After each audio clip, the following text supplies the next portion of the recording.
Hey everybody, welcome to Ricky Ventures Live. How you guys doing out there today? How many people we have in the house? We got 6 people in the house today. I see Pafford out there. I don't know if that's Brandy or Charlie. How you guys doing? Hope you guys are doing well. I'm glad you guys made it back to the house and no longer where you were before. So we see Mrs. Happy Texas Homesteads in here. And I see Brenda Baker. How you doing, Brenda? We've got Javita Naruto. I don't know if I can pronounce the last name. Navarro. How you doing? Probably pronouncing that wrong, but apologize if I am. We got Rambling with the Brooms in here. I think that's probably all the people we have in the house today right now. Oh, I see Frontier Survivor's in here too. How you doing, Frontier Survivor? How's it going, Heath? I think that's the name, if I can remember names nowadays. It's hard keeping track of everybody's names. I see all these other people that have these lists of all these people they've got on their lists, and they've got names associated with them. I don't think I'm going to take it that far. I'm going to just see who I can remember, who I can't. I can always call out your channel name. That's probably what you need more out there anyways, right? This is about getting some channel names out there and growing. Hey, we got Possum Run Homestead in the house. Mama V, how you doing? You guys getting any rain out there in Arkansas? We're finally starting to get a little bit of rain here in Minnesota. I think you guys know we've been in a drought for pretty much all the spring and summer. We were in a drought. We've recovered a little bit, but it's still not where you'd want it to be. Oh, he says I nailed his name. I was trying hard for Jovita. All right. Yeah, so we haven't got a whole lot of rain during the spring and the summer, but now that's kind of getting fall-like outside, and I guess it actually is fall now. I think it's officially fall now, right? We started to get a little bit more. I think the food plot, which I'm not sure how far I am ahead on the videos in the food plot, but it's doing better. And I've got some trail cameras out there on that food plot, and I'm starting to see deer show up to partake in what I'll call the salad bar that I've provided for them. So they're doing a pretty good job with that, which we'll see if they continue to show up. I've got I think I've even got rain that's going to show up there tomorrow. Normally I would end up going up north to our land up there usually on Saturdays is the day I try and make it up there. But it's going to be raining up there actually this Saturday, which tomorrow. So I'm like, I don't think I'm going to make a trip on Saturday. I might end up taking a trip on Sunday, which is kind of funny. It's like all year I want rain, give me the rain. I need the rain. And then tomorrow I'm like, well, I don't want it to rain tomorrow because I want to go up there and do some stuff. So it's kind of funny. I guess it's just how it works, though, right? So I need to get back up there, and as you guys probably have figured out, I like to deer hunt. Says Ricky, I love your property. It looks so peaceful and quiet. That property up there is it's beautiful. It is. It's about 180 acres of land, so it's quite large actually. On the grand scheme of things, right? When you think of, I think if you think of like the Green Acre, right? He's got 1 acre. I've got 180, right? And but it's not all like usable land. There's it's a mix. There's some open areas, which you guys have probably seen a lot of. That's where I have planted those apple trees and where I've got those food plots going. And you probably, if you guys have seen, I've just released a video today of me doing some brush hogging. So there's different large areas of openings like that. But there's also a lot of the land that is, I guess what you would call wetlands. I guess if you're in the South, you might even call it swampland because it's bogs, pretty wet area. So in fact, there's areas of that land that I've never actually walked in or walked on because it's, it's bogs. You could probably go in those areas in the wintertime because it'd be frozen. So if I was to go out there, that's probably where I would end up doing that, I guess, if I did. I've never done that though. But because it has those bogs, so it's kind of a mix. Like I said, there's those bog areas that are large swampy, wet areas that you really can't get into. I mean, you could if you tried. And then there's the open areas that you guys have seen a bit of, and there's lots of trails that I try and maintain and keep open. And then there's, just North Woods, right? Kind of Minnesota North Woods areas, but it's a big mix. So even though, it's like you say, holy cow, it's a lot of land. It is a lot of land in number wise, but it's probably not a lot of land in like if you were in Texas and you had just 180 acres of open land that you could use to grow things or have animals. And yeah, Javata was saying he saw the park video today. Yeah, that's another, that actual area of what we call the park is not really attached to the rest of the land. And so when I say 180 acres, that includes that park area. And that park area alone is probably, I think it's around 17, almost 18 acres. Got Shannon Lane in the house. Says, hey, good luck with that. Don't think about anyone has walked in that bog. Oh yeah, she's saying she doesn't think anybody's ever walked in that bog. Yeah. I guess if you did it in the wintertime, maybe that'd be about the only time I'd walk back there. I see Susie Jacobson's in the house. Hello, Susie. How are you doing? But that park that we were talking about that you saw in the video today, that's like I said, about 17, almost 18 acres. And it's mostly North Woods. There's not really any low areas in there. So there's a big strip that you saw me doing the brush hogging on. That strip of land goes all the way from the main road all the way down to the Mississippi River, which you guys saw in there is man, the Mississippi is low up there. It's probably 12 feet below where it normally is. I'm hoping it'll come back in the spring. I expect it'll come back in the spring, but right now it's so low, and it's done that over time. It's been really high out of its banks, and it's been really low over times. I think the last time it's been this low was probably back in the early 90s. But yeah, it's I guess some years you get lots of water and some years you don't. I think not having the water's actually helped me this year clean up some of the trails that are back there that I've been. Previous years it's been pretty wet actually in Minnesota, and because of that, when we're out there hunting on that land, driving ATVs, you end up with lots of ruts on some of the trails because they're just so wet. Especially last year when I was hunting with my one of my kids, and so there was in Minnesota they have a youth hunting season in early October, and at that point in time, the ground's not frozen in Minnesota yet; it's still just wet, and so we put quite a few ruts in that land back then. Otherwise, during normal deer hunting season that I go and do, and I'm talking about rifle, long iron, long rifle season.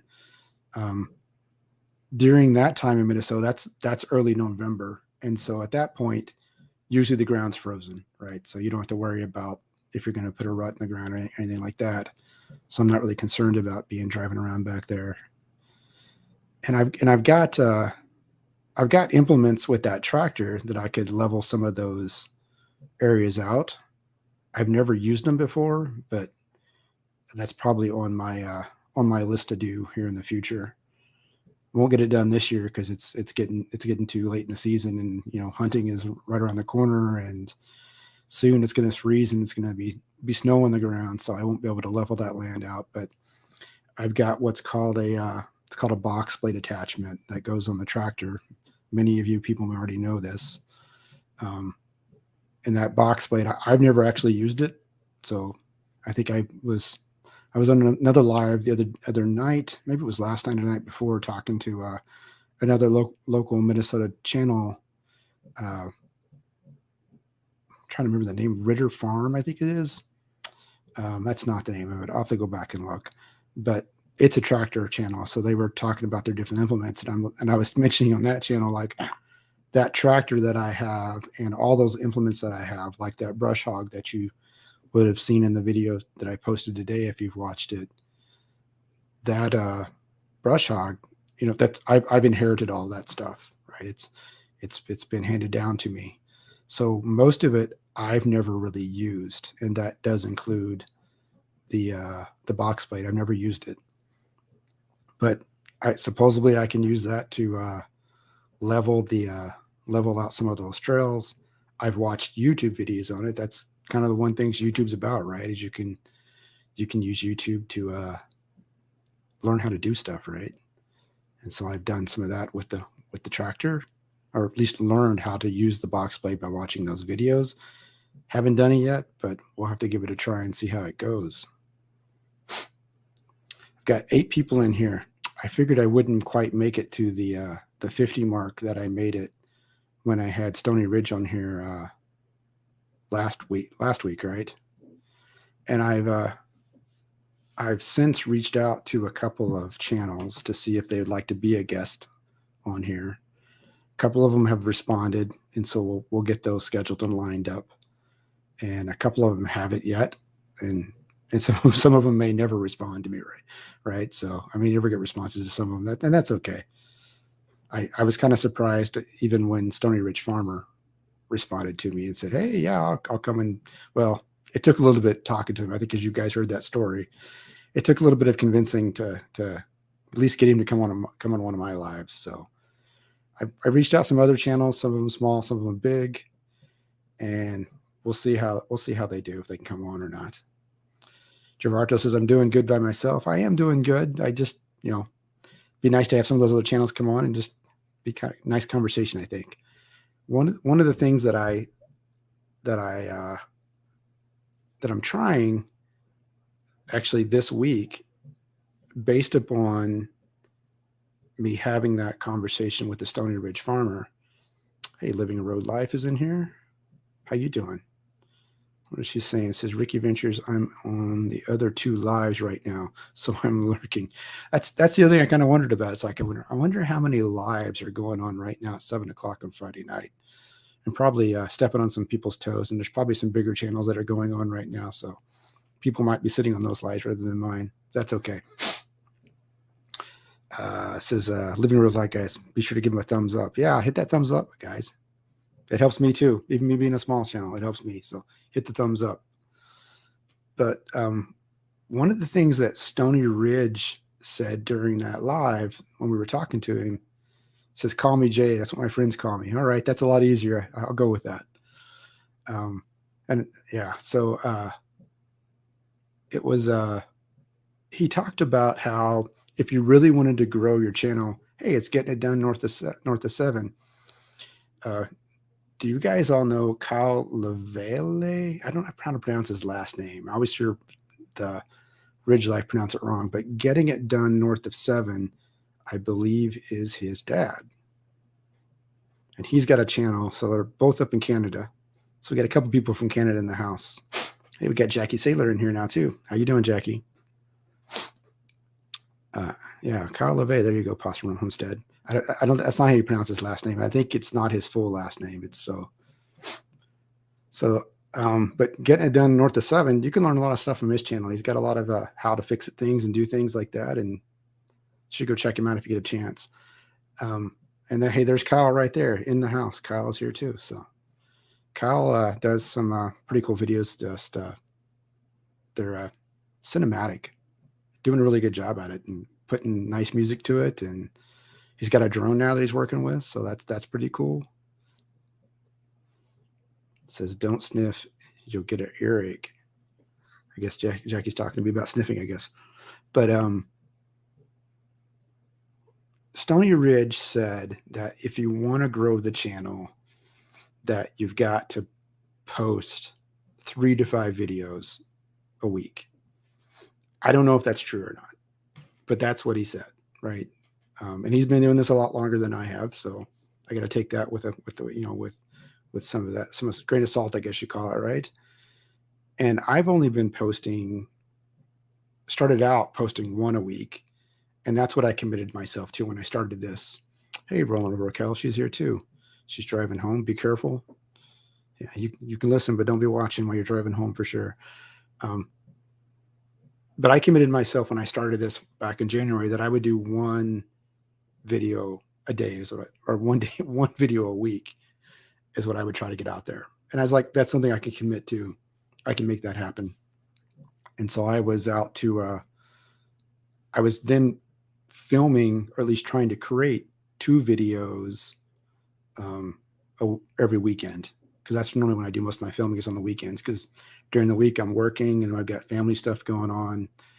So I don't have a whole lot of time. I do some editing during the week if I can, but and then also I'm also communitizing during the week too. I'm on a lot of lives and talking to people. And so it's, so I get most of my videoing done during the weekend if I can. And so I figured I could post one a week. And then I got to the point where I was building up enough stuff behind the scenes where I was like, okay, well now I think I can post 2 a week. And so I was like, I'll start posting 2 a week. But after talking to Stony Ridge Farmer, he's like, even at 2 a week, he says, you're probably not going to grow. He's like, you need to do 3 or 5. And Kyle's saying he does 5 videos a week right now, which I know you've been pumping them out, which is awesome. And so I'm like, I don't know if I can do 5 videos a week. And so, but I went up north last weekend, not to my land, but I actually went up to the North Shore of Lake Superior. And there's actually a video I posted, I know earlier this week. I don't remember what day it was on. It was a couple of days ago. Maybe it was yesterday or the day before, about the marina at Silver Bay.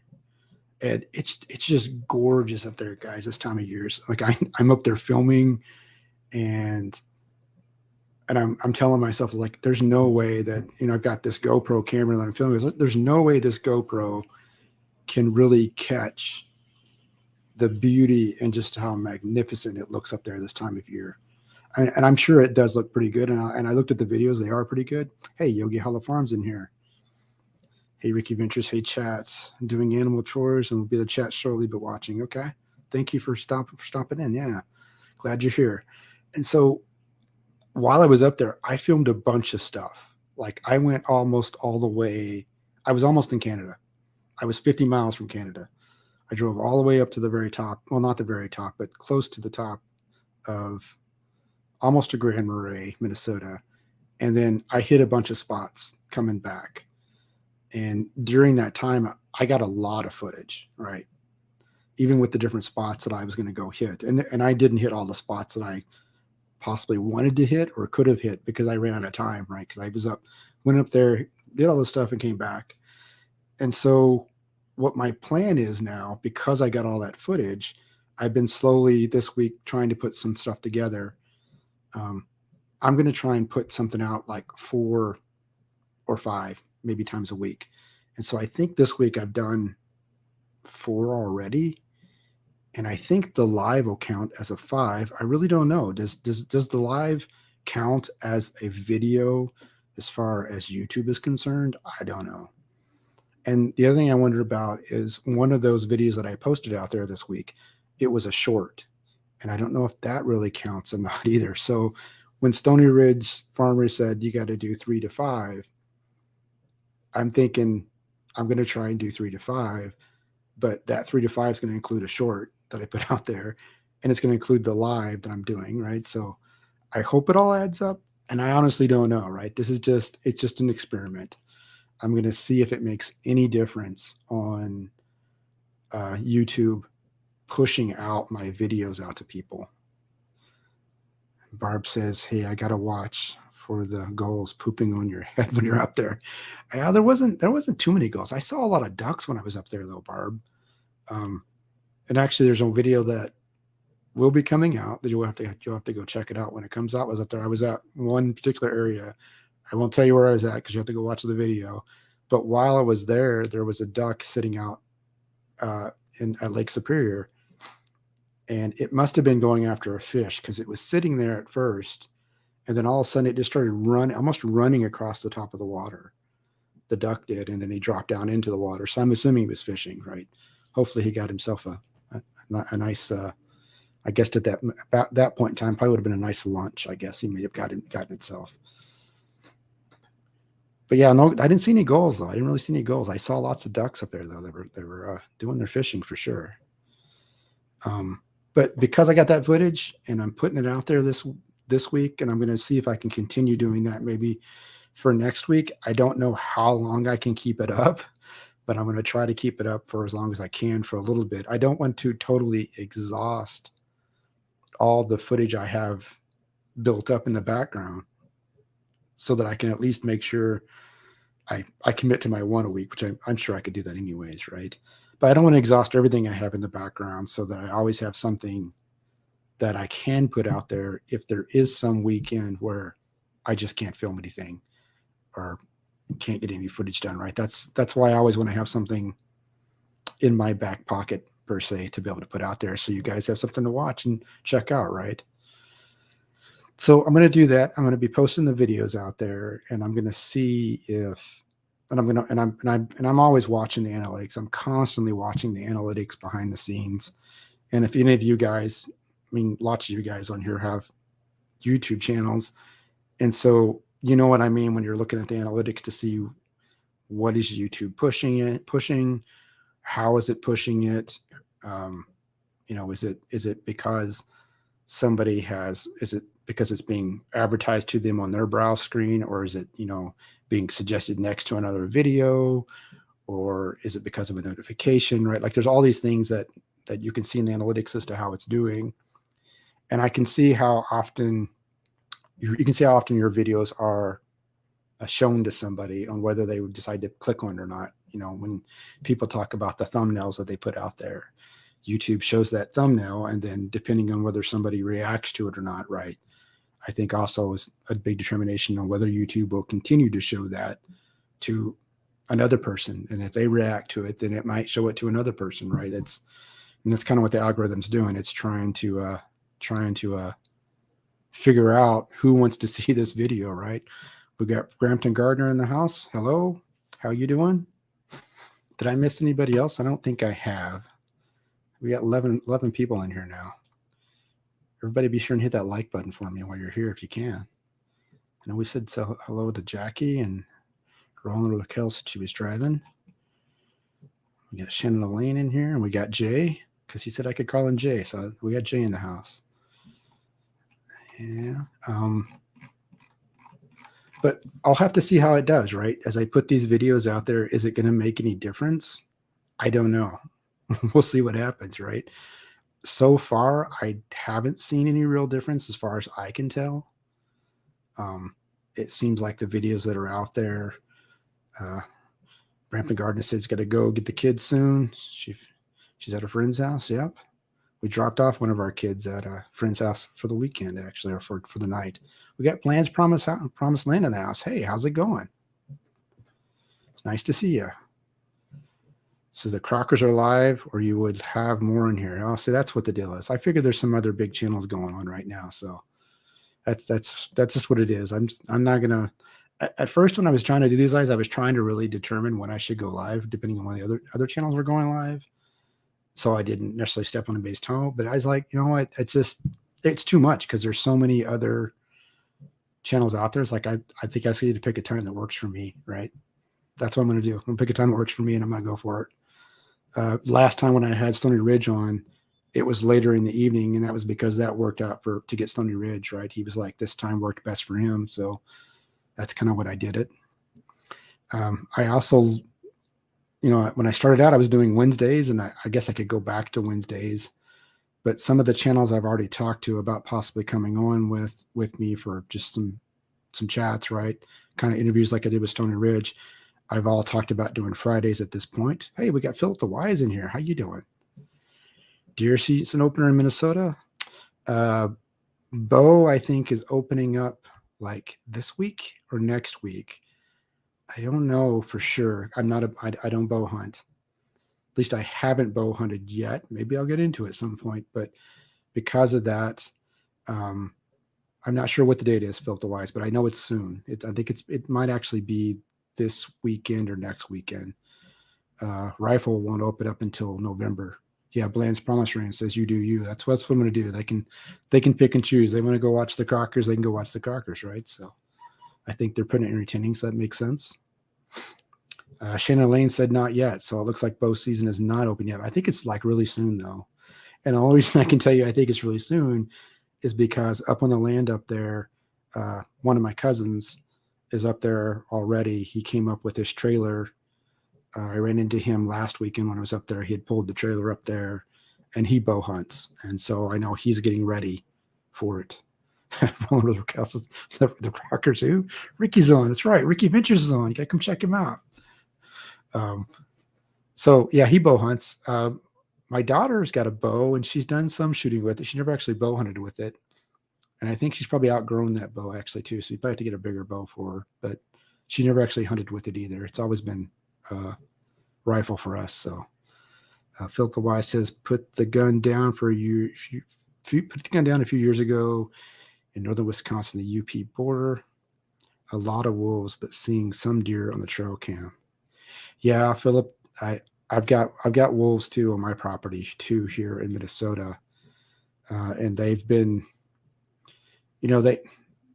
they've slowly been migrating further south in Minnesota, and so I think they're pretty much, I don't know if you write the right word is endemic in the area where I'm at now too. I think they're pretty much going to be there for good. I see them on cameras, and actually one of them that I've caught on camera is has got a collar on it, right?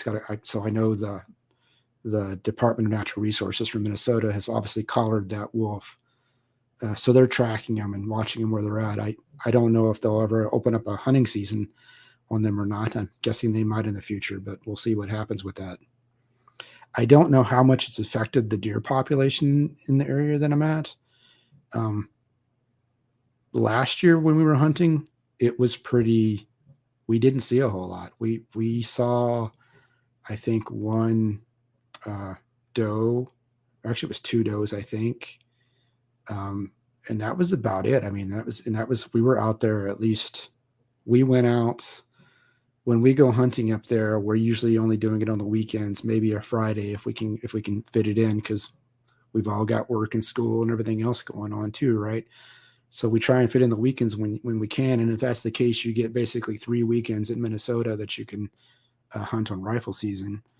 And when we were up there last year, including when we were there for the youth opener, I think we only saw deer maybe 3 times when we were out of all those times. And when we're up there during the weekend, we end up going out at least twice a day. We'll get up in the morning before daybreak, and we'll make it out to the site we want to go to before sunrise. And we'll usually stay at that site until around 11 o'clock. So you're usually there from around 7 in the morning till 11 o'clock in the morning.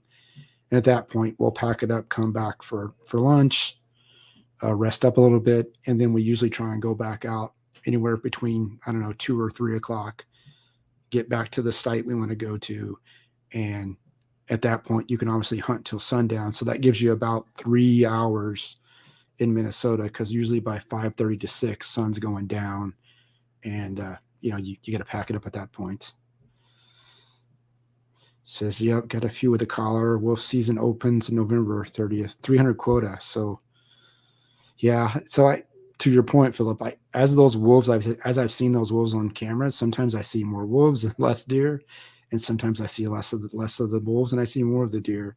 And the story I always hear is the wolves tend to travel in concentric circles in where they hunt. And so the story I hear, I don't know if it's true or not, is that the deer and the wolf will kind of migrate in these circles, right? And so as the deer shows up, as the wolves show up, the deers will move out, and as the wolves move away, the deers will move back in. So they're always trying to, I guess, maybe one up each other, right? So I'm sure they have interactions too. It says, what is she up to now? Is in the house. How you doing? Who else do I have in here? I think I said hello to Foreman HVAC area, but if I didn't, I'm saying hello to you now. And I did say we got Davis Family Life in here now. Hello, how are you? Up to 16. This is kind of crazy, guys. I'm kind of surprised. To be honest, I wasn't sure who was going to show up today, so I'm very happy you guys are here. I'm so appreciative of it. That's awesome. But yeah, we'll see how deer hunting goes this year. I'm thinking we might do better than normal because this is the first year that I've actually done a food plot, which you guys have seen out there, right? On the videos I've got going on there. And since we've started getting a little bit of rain in Minnesota now, that food plot is starting to look really good. There's some more videos coming out. You'll see it. It's starting to look great, which is where I need it to be, especially because I want it to get to a good height of growth before it freezes, because freezing is going to be happening here in Minnesota probably end of October. It's going to freeze at some point. Doesn't seem like it right now because it's been actually a little bit hot, surprisingly, this time of year, but it's going to freeze, and it's going to basically, kill the foods that's there. But at least all those turnips I have out there, when those turnips get frozen, they get really, really sweet. And that's what the deer should be going after, I hope. So that's my plan. So I'm hoping with the food plots that I've got out there and the amount of deer I've seen showing up, eating off those food plots off the cameras, that we might get a good chance of harvesting something this year. We'll see. The other thing that's happened in Minnesota, at least in the zone that we hunt in this year, is normally it's been what they call hunter's choice up there. And so hunter's choice means that you can take either a doe or a buck. So it can either have antlers or not, a female or male. And usually in the past, it's been to the point where you could at least take one buck. And then possibly if you go back and get a lottery for a doe ticket, you could actually end up taking two animals, which I never would do because I would never know what to do with all the meat. But this year they've changed it. And maybe it's because of the wolves, filter-wise. I don't know. Maybe it's because of the wolves and the population's down. But this year, in the area that I'm in, it's buck only, right? You can only shoot a deer with antlers. And then they had a special lottery that you could get a doe permit along with it. And so if you win the lottery, you could take one. You could take either or. It's like your choice again. You can either take a buck, you could take a doe, but you can only take one from the area. And I actually got one of those lotteries that came in the mail, I think earlier this week. So at least I could take either or. My daughter, who usually comes up with me, she's only got a buck license this year, although that's what she's looking for. Like last year, when I talked about, we saw those other ones that were out there. We didn't see any bucks, and therefore she didn't even attempt to take a shot, right? So because she's got a doe before, she's looking for a buck now. So and I respect that, right? That's cool. I think that's actually kind of cool, actually. And to be honest with you guys, I mean, not that I'm not honest all the time anyway, but I've never shot a deer in my life. So I've been up there hunting, I don't know, for probably 4 or 5 years now. I've seen the deer, never taken a shot. And mostly because most of the times I've been out there in the past, I've been out there because my daughter was learning to hunt. And so I was there basically supporting her so that she's being safe, doing the right things. And many of those times when we go out there, I won't even take a rifle with me, right? Like she'll take her rifle. I won't even take mine with me. So we've got, one gun in the stand. And if she wants to take a shot, then we can. So, and she's taken many a shots and missed many of deer, and she's gotten some deer too. So, yeah. Who else we got in here? We got Susie Jacobson. I think I said hi to her already. Oh, we got the Net Buddy in here. I don't know if I've seen the Net Buddy before. I might have to go check that out. I'm going to write that down. The Net Buddy. I don't know who that is. So the Net Buddy should tell us in chat. What's he about? Or does anybody else know who the Net Buddy is? Maybe I'm just unknowing. So Yogi House says, no kidding. I bought this amazing rain gauge today. Use it a lot. Her and Susie Jacobs are talking about, I hope you're all doing well.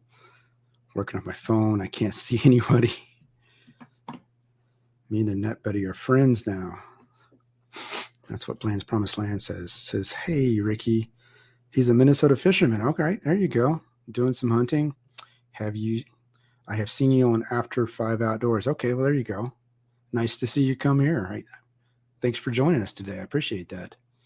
We were just doing a little bit. I don't know how long you've been sitting in the chat, but we were just talking about doing some deer hunting this year. I think it'll be a good season. I think we'll probably see some stuff. I think it'll hopefully be good. And like I was talking about earlier, for me, it's not really a going out. It's not about, for me, it's about going out in the stands with my daughter. It's like father-daughter time, right? That's the cool part about it. For me, we go out there, and it's funny because like the rules that I go by when I'm out there hunting is, we get up in the morning before sunrise, get something to really eat really quick if we need. We get on all of our clothing, and hunting in Minnesota is pretty cold usually, although there's been some years where it's been actually pretty hot. But normally it's, you're out there, temperatures are usually in the 20s Fahrenheit. And so you're dressed for the weather. So you kind of look like Stay Puft Marshmallow Man maybe sometimes. So you got layers on, you dress up. That takes time to get all dressed up. And then we go out. Usually we take the Ranger side-by-side out, and we'll take the Ranger side-by-side close to the site where we think we want to hunt that morning or evening. And we won't obviously drive all the way in because I don't want to scare anything. We'll drive close enough we think we can get, and then from that point on, we get in and we'll walk the rest of our way in and try to be quiet. Sue Jacobson says, how old are your kids? I've got 2 kids that are teenagers, and I've got 1 preteen. So yeah. But from the moment we turn off that ATV or the side-by-side, there's no talking. Like there's no more talking at that point. There's no talking. It's made it a lot better in recent years because we both have our phones, so we can text each other on our phones. So that helps a lot.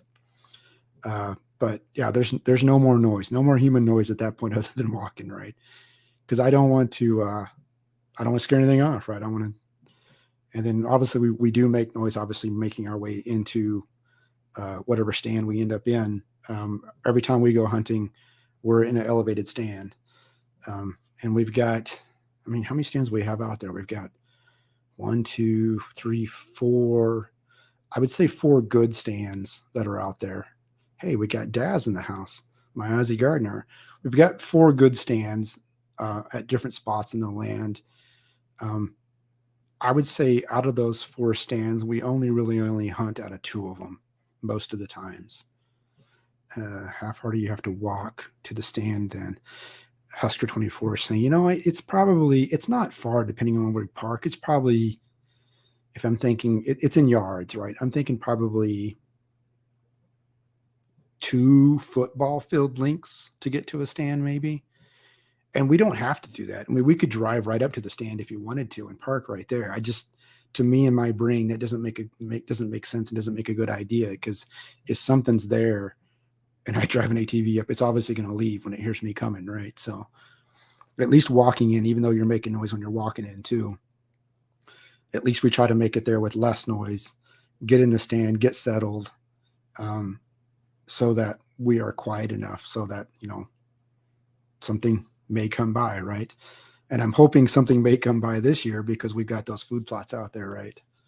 That's also been kind of my master plan with the apple trees, right? That you guys have seen me put out there. I planted those apple trees and I put gates around them to protect them right now from the deer. Eventually, when those trees get big enough, I will probably remove those gates and fences off of them. Hopefully the deer won't destroy the trees then. But I want the trees out there to provide more food for the deer. That's kind of my plan. I'm sure we'll harvest some of the apples and do some cool stuff with them. But the primary goal of it is to give the deer a habitat to have, food. And that's part of the reason why I put that food plot out there too, is like, even though it's going to attract the deer, hopefully for hunting season, but after hunting season, they're still going to have food out there that they can eat for a little bit until the snow gets really thick. And then some of the food I put on those food plots is I put ryegrass out there. Actually more recent, and that's another video that'll actually be showing up. I went back out there and filled in some of the open spots with ryegrass, so that that ryegrass is already kind of set in a little bit, but that grass will be the first grass that'll come back after the snow melts off in the spring. And so that'll be something good for the deer to have to eat right at that point in time. So I not only am I thinking about hunting, but I'm also thinking about just in general, how can I make that habitat healthy for the deer so that they do kind of stick around. And if you do want to hunt, you have the ability. And, if you don't, well, at least you got the deer to look at and keep them happy, right? We've also got lots of bears up there. Something that also we always see when we're out there hunting is when you're up in those stands, you're there for hours. Like I said, anywhere from 7 to 11, and then from 2 to 3 till 5 to 6. You see all kinds of animals. You see all kinds of stuff. And lots of times there's lots of squirrels and stuff. One thing that we see quite often up there is ruffed grouse. Bland's Promised Land. Have you had any rain lately? We have had rain lately, Bland's Promised Land, which has been great. We've been probably getting at least one good rain probably a week now for a couple of weeks, which has been awesome. And because of that, those food plots have actually started to do pretty well. Like I said, my videos are always a couple of weeks behind real time because, like I said, I'm videotaping on weekends, and then I'm editing, and then they usually come out maybe a week or two afterwards. And so you'll see as I'm posting more of those videos out there, you'll see where those food plots are looking really good now. We got Paragon Ranch in the house. I assume that's Chrissy. How you doing? Nice to see you. I'm up to 18 people in here. That's crazy. You guys be sure and hit that like button for me. So as I'm going to be posting some more videos, like I said, of that food plot, you'll see that in the coming weeks where that food plot it's looking pretty good. There's spots that are probably, I don't know, probably a foot tall and, leaves bigger than your hand almost on some of the plants. So it's pretty awesome to see that. And like I said, that'll bring them in. And like I said, even though there's going to be plenty of food after deer hunting season to hopefully they can dig up those turnips and eat them. The other reason why I'm doing the food plots is because in Minnesota, Minnesota has a lot of deer and they get goofy during the rut. Exactly, Husker 24. So maybe some more bucks will be showing up. Actually, I haven't seen too many bucks on the trail cameras. I think I've seen one 8-point. I've seen a couple of like 4 points. I mean, there's only been like 4 bucks, and one of them's got some really weird antlers on it. Maybe it'll come out in one of my trail cam videos. I haven't made one of those in a while. Hey, we got a ritter bit. We'll do it. That's who I was talking about earlier. I was on the live with a ritter bit. We'll do when we were talking about tractors. He's talking about the grouse. Yes, so that normally we'll see a couple of grouse out there. Last year we were out there, and in one of the stands we were in, which I call the North Basswoods, there was one grouse when we'd show up in the morning. I think probably, I don't know, maybe it's a he. I don't know, could have been a he, she, or he. I couldn't tell. But they were always roosting in one of the trees, like right by the stand every morning when we get there. And so every morning we'd get there, we'd get in the stand, and eventually that grouse would wake up and it would drop down, and it would spend 30 minutes to 45 minutes just roaming around the stand looking for food and doing stuff, right? I don't even know if it knew we were there or not, right? I mean, it may have known, may have not known, but it's cool like that you get to see those kind of things going on, right? Like when you're out in that stand, being as quiet as you can be, most of the things around you tend to forget you're there, right? And so they kind of end up doing their own thing, and so you kind of get to see that doing their own thing in the woods, which is actually pretty cool, I think, actually. So we got Vision Acres is in the house too. Time for Exploring is here. Who else have I missed to saying hi to? I know I said hi to Ritter to do it. He said, yeah, grouse are the most delicious game bird. I've never had a grouse. I've never eaten one. I've never shot a grouse, actually. Seems like there were more grouse up there on that property in previous years than they have been in the last couple of years. Like the population of grouse have seemed to not be as big as it used to be. At least I don't see as many on the trails and stuff when I'm driving around up there, right? That's what I'm basing my experience off of anyways. I don't see if I see anybody else is in here I can say hi to. But yeah, like I'm not as big of a hunter as I may look like I am on my videos, I guess, or maybe make myself out to be at this point. I grew up hunting in Oklahoma, which I think some of you guys know. That's where I'm from, and you can see the flag. Oh, it's over here. You can see the flag over here. If I can point to it. There we go. the flag from Oklahoma that I have on my wall, that was actually flying off of it flew on one of the oil rigs in Oklahoma a long time ago. But that's where I'm from. That's where I grew up. Moved to Minnesota back in the 90s. And I did do hunting back in Oklahoma, but most of that hunting was centered around bird hunting. So like quail and dove and things like that. My dad used to raise and train bird dogs. And so we always had a bunch of bird dogs at our house. We had a whole kennel. We had a whole kennel in the back of the house. Well, in the backyard of the house. I think it was 4 pens in those kennels, and so we always had different bird dogs of varying ages that my dad was training. So he would get puppies, he would train them up, and then resell them afterwards. Right? Kind of as a side gig. That wasn't his main job, but so we always had these dogs. We were always training and taking out and hunting. And so that's most of my hunting was bird hunting that I did back then. And it really wasn't about the hunting even then. It was about hanging out with my dad. And it was about training those dogs, right? Because we were training those dogs to then resell to other people. Who else do I see? So, Mario Mysteries in here. How you doing? Nice to see you. And so, yeah, that's kind of the hunting that I did in Oklahoma, was kind of that type of hunting. My dad was I wouldn't say an avid fisherman, but he would like to go fishing. So we'd do that too. But once I moved to Minnesota, I'll call myself a young kid at the time. And I was focused on, I don't know, building my life and my family like most people are, right? I guess at that point. And so I wasn't spending a whole lot of time hunting and fishing and doing those kind of things. As I've got older, I've been doing more of that. And like I said, I've been going up there. I'm now the caretaker of that land up there. So I spend a lot more time up there. My daughters got into hunting. And so I think that's cool. And it's more about, like I said, just going to hanging out with my daughter. And even though we're not talking, at least not when we're in the stand, we're not talking, but we're up there for that whole weekend. So that's always a good time. So I've been rambling on here for like almost 50 minutes now. So I'm going to ask, does anybody else want to come on with me and chat with me or not? I can put the link out there if that's the case, so I can find it. I have to look around. Time for Exploring says, are grouse oily meat? I hate the taste of mini birds because they taste like livers. At Ricky Ventures. I can't tell you. Maybe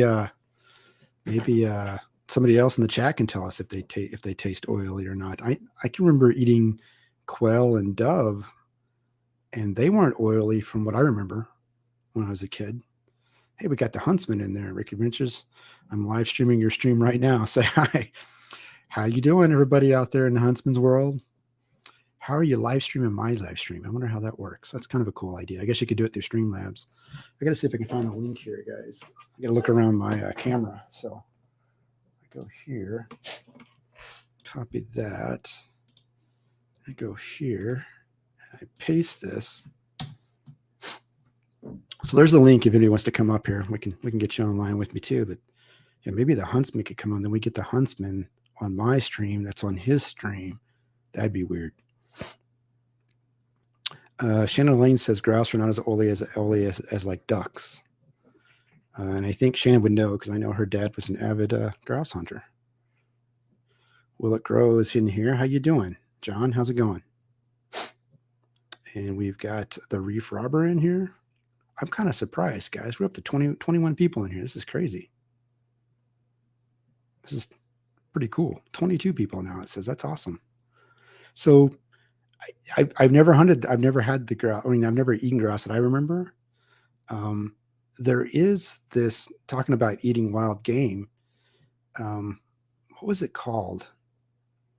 There's another local channel in Minnesota, Living in Outdoors, and they're going to put on I'm trying to think of the name. I think it was called Wild Game Feed. Maybe it was what it was called.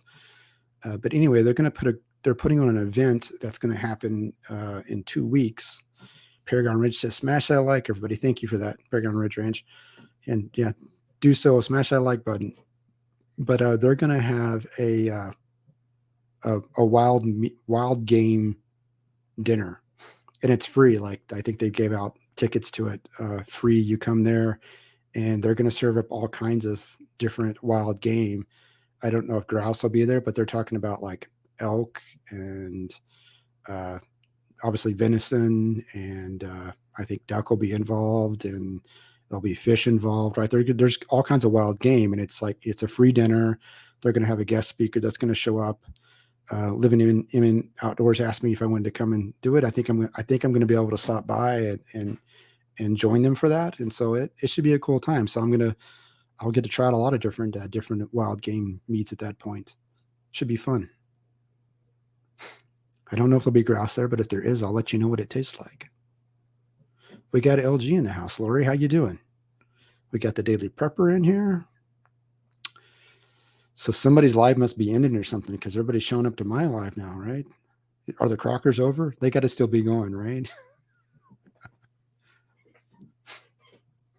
But yeah, so I think that's in a couple of weeks. I think I'll be able to accomplish getting there. The thing I need to get done up north now that's getting closer to autumn, I think I'll have to mow the lawn a couple of more times, unless it freezes pretty soon, which once it freezes, then there's no more lawn mowing involved. But then it's going to be, okay, after that freeze happens, I've got to start winterizing the lawnmower, and I need to winterize the pressure washer, and I actually need to do some maintenance on that John Deere tractor as well. I need to grease all the fittings on the front loader and things like that, stuff that I've been putting off. And I actually need to get to the point where I need to change the oil on that John Deere too. That needs to be done. Change the oil and the filters and everything on it.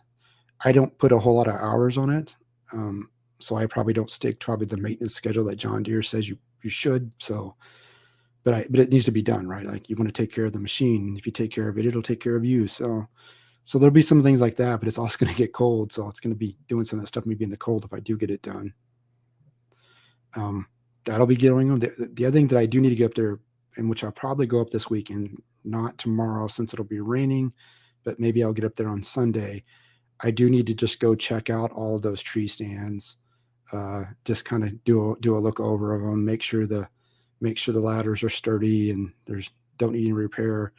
Make sure the floors in the stands are good. All the stands that we have up there, except for one of them, are built by us. So it's, they're wood stands. So you need to go back and check them to make sure that everything's sturdy if you're going to be sitting in them. One of them is a store-bought metal stand, so I'm not as concerned about that one. That one, I'm actually more concerned probably about the tree that it's attached to. I wonder if that tree is going to eventually give way. That's what I wonder about, moving that stand around at some point. But I just go do some maintenance on those stands. I know a couple of them have we wrap all of our stands around with carpeting, put carpeting around all of them. Dutch's live is over. That's what LG said. So maybe that was it. I didn't know Dutch was going live right now either. It's like, who knows who's all going live.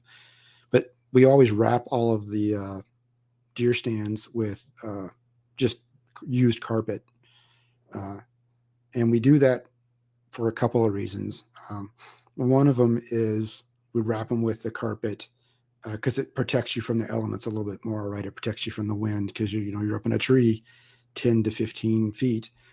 So sometimes the wind's pretty strong up there, and when it's 20 degrees outside, and even a 5 to 10 mile an hour wind can get pretty cold when it's 20 degrees outside. So the carpeting helps a little bit with that, to kind of keep the elements out a little bit. And then the other thing that the carpeting does is it also provides you protection from being seen, right? Because if you're behind that carpet barrier and you're moving around with your hands and stuff, right, nobody's going to see the movement. LG says I need to start a podcast. Yes, a couple of people have told me that. Who was I was on? I think it was on MT Homestead, and I'm not sure if it was a compliment. Actually, it was a compliment.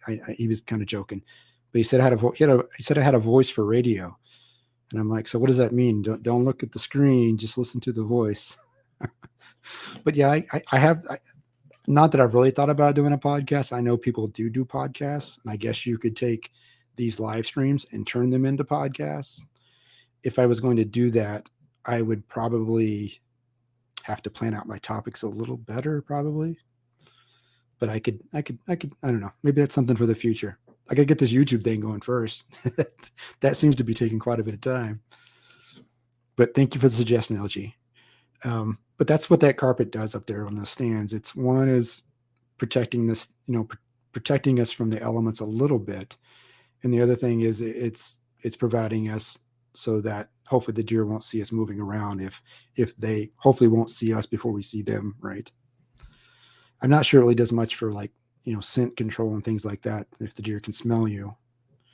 Which reminds me, one of the other projects that I have out there, and I know I'm going on 56 minutes now, and I'm not sure how much longer you guys want to stick around, but I'll tell the story anyway.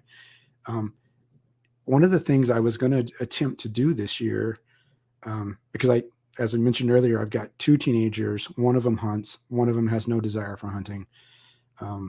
And the other one kind of thinks they want to hunt. They haven't gone out and actually done anything yet, but they seem like they want to. And so one of the things I've thought about doing is what I was going to do this year was one of my projects was going to build what you call a box blind, which all the stands we have out there right now are basically like tree forts, right? Or like you would think of a tree fort a kid might have, right? Where they're basically, they're just wood platforms up high in a set of trees.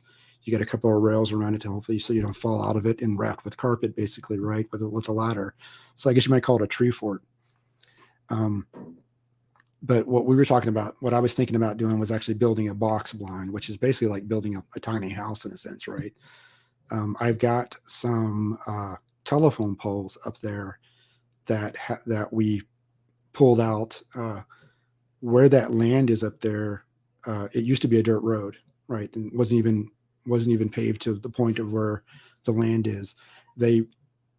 And I think it's probably about 10 years ago, maybe even longer, they went through and they paved that road. And so when they did that, they took all the power lines that were running through there.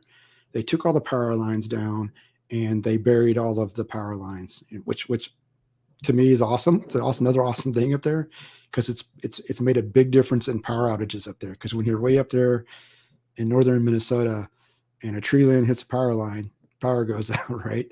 But when they did that, they were like, the power poles are, yours for the taking. So we've got a bunch of these telephone poles, and we've used some of those telephone poles to build some of the stands. At least one of the stands that are out there that's at the intersection. You guys may have heard me say the intersection stand. That's the one that needs to have the carpet fixed on it, actually. Now I'm thinking about it. But I want to use those telephone poles. And so my plan is, and who knows when I'll get to this, but I want to, over at where the Heart Pond is, and if you've seen my videos, you know where the Heart Pond is when I'm talking about that. I want to build a box blind there. And so I want to take the tractor. We need to auger some holes, use those telephone poles to put them in those holes. And then I can elevate that up 8 feet. And then I can build a box blind 8 feet up in the air on those telephone poles. That's one of my grand plans. We'll see when I get to it. I obviously didn't get to it this year because wood prices went crazy, right? I think they've come back down since then. I haven't really been paying that much attention to it anymore. But when I was looking at it, they were just going up, right? I think a lumber, a piece of 2x4 was like $8 to $10, which is just crazy. I can remember which in the house that we're in, we finished the basement in this house before I started doing YouTube. If I was doing YouTube back then, I would have filmed all that. But I remember doing that. I was buying 2x4s for $2 a board, might even be even less than that. And it went up to $8 or $10 a 2x4. And it's that's way too expensive to go build a box blind at that point. So you'd spend probably, $4,000 on a box blind, which would be crazy. So that's one of my plans is we'll build a box blind, maybe, I don't know, in the future. I'm not going to say when I'm going to do it, but maybe in the future. Right. And even in order to do that, I need to get, I have a 3-point auger for that tractor, for the John Deere tractor. But right now the PTO drive on that auger is seized up. It had sat outside for many of years, and so the link that you can pull in and out on the PTO drive, it's seized. And every time I go up there, I like spray some liquid wrench on it or something to try and get it to break apart a little bit. We got Ed Kirkpatrick in the house. How's it going, Ed? Shannon Lane says the road up there was paved in 2006. And so that auger, like it's got that PTO drive seized up on it. It doesn't seem to have budged at all with me. Every time I go up there, I'm spraying it with some liquid wrench or some penetrating oil. It doesn't seem to have helped it at all. I think one of my plans is to, and the reason I'm thinking about it is because I've been like researching how do I get this thing unstuck, right? Otherwise, I got to buy another PTO drive, which is expensive to say the least, several $100s expensive, right? And so one of the things I was looking at doing possibly is I think I may end up attaching the auger to a tree and then using a ratchet strap to attach to another tree and hooking the ratchet strap to the PTO drive on it. And from what I can tell, the ratchet strap, from what I've researched about, should have enough pressure to slowly pull that PTO drive apart if it's going to come apart. So that's one of my plans too. Maybe I obviously will film that if I get to doing that. I did think about like, what if you hooked it up to the tractor and then hook the other part to a tree and use the tractor to pull it apart. And I suppose you could do that too, but it just seems like a lot of things could go wrong and maybe hurt yourself or something else, right? So it sounds like from when I was researching it, like just using a ratchet strap and slowly pulling it with a ratchet strap should be more than enough pressure and more enough force to pull it apart if it's going to come apart, right? So I'll have to do that at some point. It's on my to-do list to do, but like I've always got so much stuff I want to get done up there. I can never get it all done. Husker 24 says take a torch to it. I thought about that too, but I don't want to heat up the metal too much, right?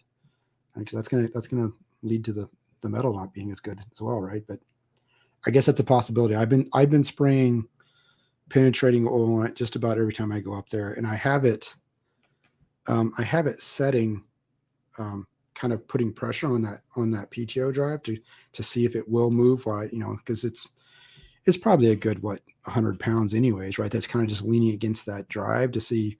And I spray the oil into it every time I'm up there. And so if it does loosen up, I think it might move it a little bit. Shannon Helene saying, torch it, torch it, torch it. So we've settled. When does your podcast start? Okay. Yeah. Well, we'll have to figure that out. I'm not sure I'm ready for the podcast yet. So the other thing I did with that auger, which didn't work out either, last year when I closed everything up after we were done with hunting season, after hunting season, we really don't make it up there a whole lot to do a whole lot up there. I may change that this year. I may go up there more often just to do some filming so I can get some content and see how things are looking. And I think I'm probably going to go prune those apple trees in the wintertime. So we'll do that at some point. But one thing I did last year as I was closing stuff up is I took that PTO drive and I hung it from the rafters in that pole barn. So the whole weight of the whole weight of that auger was hanging from the PTO drive. And I was hoping maybe just the weight of it sitting there, all winter long when I wasn't there, I was hoping maybe it would release itself down. But that didn't work either, because when it was sitting up there all winter long, I came back, it was still hanging. So that didn't work out. So I'm thinking maybe I'll try the ratchet next. And then maybe if that doesn't work, as Husker 24 keeps telling me in the chat, he's like, heat with pressure to get it to loosen up. The only thing I wonder about it is I wonder if it's just frozen up with rust, then, hopefully I can pull it apart and work. What I wonder about is like, is it actually bent? And if it's bent, then I don't think there's anything you can really do with it, right? It's kind of a done deal at that point, I think. So I don't know if it's bent in place or not, because although I do remember using that auger, and maybe Shannon Elaine can tell me this, I don't know how many years ago it was, probably, I don't know when it was. It was when that road was being done, or maybe probably 15 years ago, but I did have that auger hooked up to that tractor at least 15 years ago, probably, because I used it to put the flagpole in up there. And I know you guys have seen the flagpole in the videos, if you've seen my videos up there. So when I put that flagpole in, that's the last time I remember using that auger. And Shannon Lane says that flagpole was put in there in 2007. And I don't know if Shannon wants me to tell you this, guys, or not, but Shannon Elaine is my wife. So you've been outed now if they didn't already know. So sorry about that if you didn't want me to tell them. But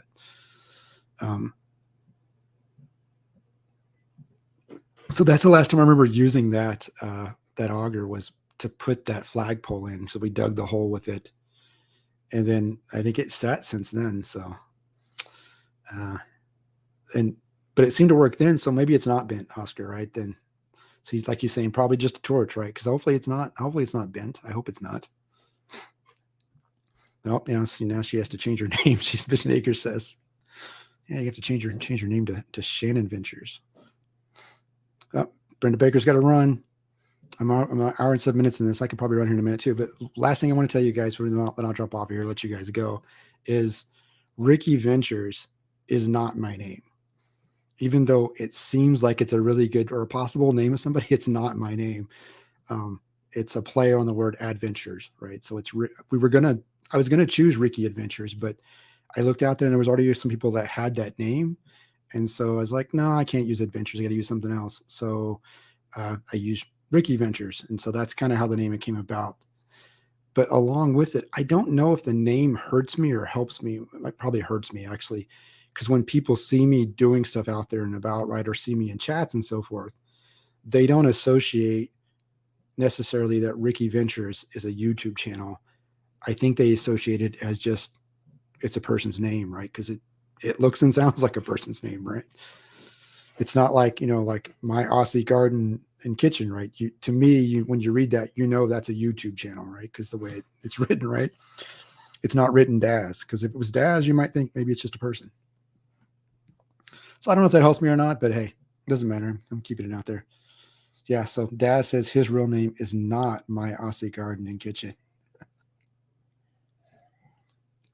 All right, guys. I kept you on here for an hour and 8 minutes. I'm going to go ahead and let you guys go. I'm going to drop off of here. LG, I'll think about the podcast. We'll have to come up with some good topics if we're actually going to do that. It was great seeing all you guys in here. We're at 16 people still in here. I know we were up to 21 at one point. That's awesome. So I want to thank everybody. You guys have a great night, and we will talk again soon.